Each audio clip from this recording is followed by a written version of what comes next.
stage because I did not want them to be lied to again. I lived in a prison of lies and shame.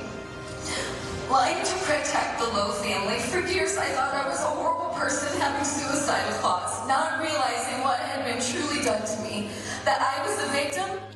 And for them to be lied to one more time, I was done with that.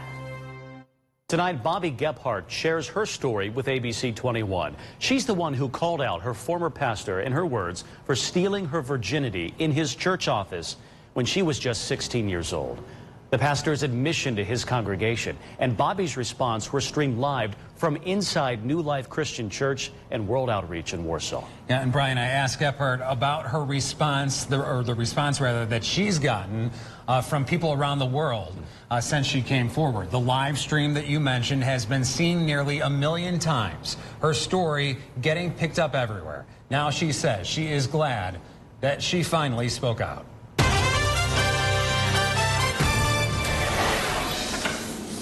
In her kitchen at home, Bobby Gephardt reads words of support she's received since she confronted her now former pastor, John Lowe, about a long-held secret. You're just caught in this web of lies, and you protect the pastor. You don't speak against the pastor, and that would, just to speak up, people don't want to do that. For decades, that mindset kept Gephardt from telling anyone.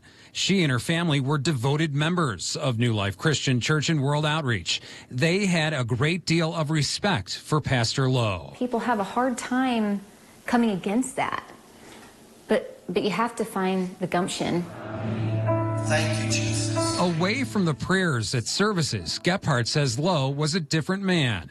A man who she says took advantage of her, using his position of trust. He knew the truth. What's the truth? The truth is that he molested me as a minor, and he stole my virginity at 16.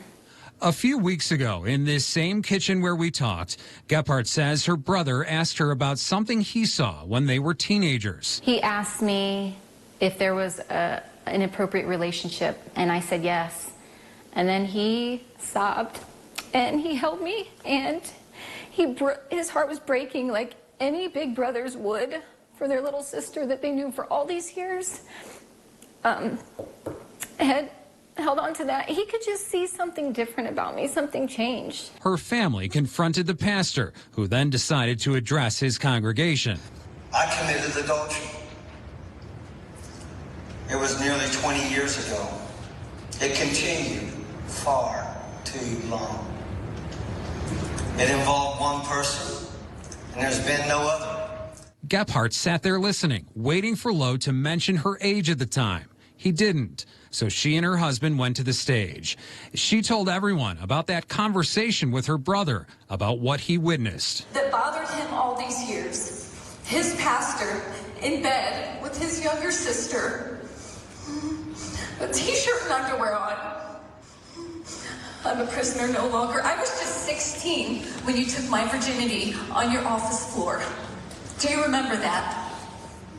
I know you do, and I have plenty of other stories that I could bring to remembrance. The pastor's speech, Gephardt's confrontation, all of it posted on Facebook Live.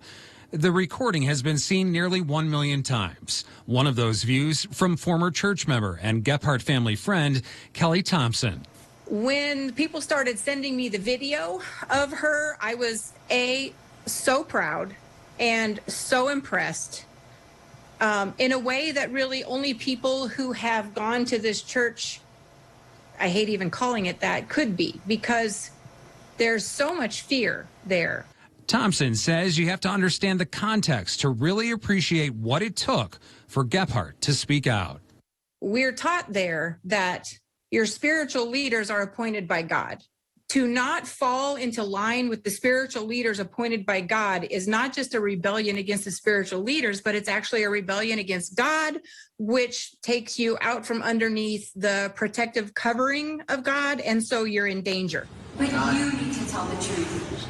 Gephardt broke through that fear, and now she wants to use her position to share what she's learned with other women. It's been hard because our family is trying to heal and stay somewhat normal.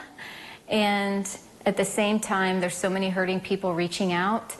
within our church and across the world. I've had people from across the world reaching out with their stories, with needing help, with guidance, with, hey, I'm ready to speak out about my situation. And it has been overwhelming.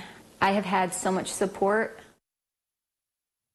Now, we should remind everyone that the day after that service you saw in the video, Pastor Lowe officially resigned from the church. And Tom, I understand that you reached out to the church again today for comment on this. Yeah, I'm going to keep trying, right? Yeah. I didn't hear back, so we'll refer to their past statement now. If you take a look at that, they say the church community is hurting and broken for Gephardt, her husband, and family. They say they are committed to supporting her. They also say, quote, our brokenness extends to Pastor Lowe. They say for more than 40 years, New Life has taught and preached a message of repentance, forgiveness, and restoration. Again, that message from New Life Church. As for the investigation into Lowe, Indiana State Police now assisting. They are asking anyone who has any information as a victim or a witness to contact the ISP Bremen Post. The Criminal Investigations Division number is 574-546-4900. And you can stay with ABC 21 News. Tomorrow, Tom continues his conversation with Bobby Gephardt. You can find that online if you'd like to see that, WPTA21.com.